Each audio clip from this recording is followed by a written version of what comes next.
রাজশাহী বিশ্ববিদ্যালয়ে ৬টি অনুষদের আওয়ামী লীগপন্থী ডিনদের পদত্যাগের দাবিতে কর্মসূচি পালন করেছেন রাকসুর সাধারণ সম্পাদক সালাউদ্দিন আম্মার। ২১ ডিসেম্বর রোববার সকালে তিনি রাকসু ভবনের সামনে অবস্থান নেন। ৬ ডিনের কেউ ক্যাম্পাসে না থাকায় গণমাধ্যম কর্মীদের সামনেই একে একে তাদের সবাইকে ফোন করেন আম্মার। আপনাদের কাজ আরও সহজ করে দেওয়ার জন্য স্যার আমি আপনাদের একটা খুব সুন্দর ভাষায় আর কি, কোনো না, একটা সুন্দর একটা পদত্যাগপত্র লিখে আমি নিয়ে আসছি স্যার। আপনার সাথে একটু দেখা করে আমি চাই যে স্যার আপনি সিগনেচার করে এটা উপাচার্যের কাছে পাঠিয়ে দেন।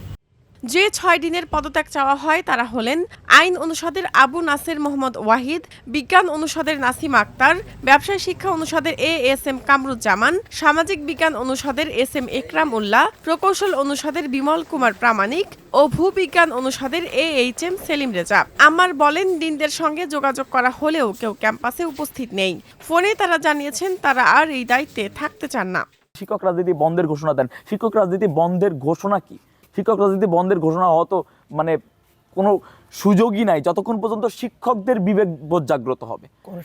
তো এটা তো মানে বলার অপেক্ষা রাখে না যে রাজশাহী বিশ্ববিদ্যালয়ের শিক্ষার্থীদের যুগে যুগে খালি সচেতন হইতে হবে, এটা ছাড়া আর কিছুই বলার নাই। কারণ আমি এখানে 1 বছর পর আমি থাকবো না। আমি কিভাবে গ্যারান্টি দিব যে আগামী সরকার আসার পরে দলীয় নিয়োগ হবে কি? আম্মারের তৈরি পদত্যাগপত্রে ৬ দিনের নাম উল্লেখ করা হয়েছে। উপাচার্য বরাবর লেখা ওই পত্রে বলা হয়, জুলাই গণঅভ্যুত্থান ও পরবর্তী রাজনৈতিক অস্থিরতার সময় তাদের ভূমিকা নিয়ে শিক্ষার্থীদের মধ্যে অসন্তোষ সৃষ্টি হয়েছে। ওই সময়ের কিছু সিদ্ধান্ত, বক্তব্য ও অবস্থান শিক্ষার্থীদের নিরাপত্তা, অধিকার ও স্বার্থের সঙ্গে সাংঘর্ষিক ছিল এমন অভিযোগ উঠেছে। এতে বিশ্ববিদ্যালয়ের ভাবমূর্তি ক্ষুণ্ণ হয়েছে বলেও পত্রে উল্লেখ করা হয়। এর আগে শনিবার নিজের ফেসবুক পেজে দেওয়া এক পোস্টে সালাউদ্দিন আম্মার রোববার রাকসু ভবনের সামনে এই কর্মসূচির ঘোষণা দিয়েছিলেন। বিশ্ববিদ্যালয় সূত্রে জানা যায়, ২০২৩ সালের ১৭ ডিসেম্বরের নির্বাচনে ১২টি অনুষদের মধ্যে ৬টিতে আওয়ামী লীগপন্থী হলুদ প্যানেলের প্রার্থীরা ডিন হিসেবে নির্বাচিত হন।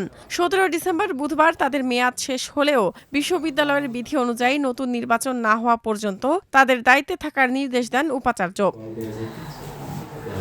এ বিষয়ে বিশ্ববিদ্যালয়ের একাধিক শিক্ষক ও কর্মকর্তা নাম প্রকাশ না করার শর্তে বলেন, প্রকাশ্য হুমকি ও ঘোষণার কারণে অনেকেই নিরাপত্তাহীনতায় ভুগছেন।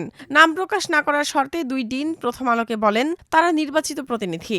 নতুন ডিন নির্বাচন হলে তারা দায়িত্ব ছাড়বেন, কিন্তু এই অবস্থায় তারা দায়িত্ব পালন করবেন না। বিশ্ববিদ্যালয়ের প্রক্টর অধ্যাপক মোহাম্মদ মাহবুবুর রহমান বলেন, এখন পর্যন্ত কোনো ধরনের অপ্রীতিকর ঘটনা ঘটেনি। আমরা চাই না কোনো শিক্ষক লাঞ্ছিত হোক।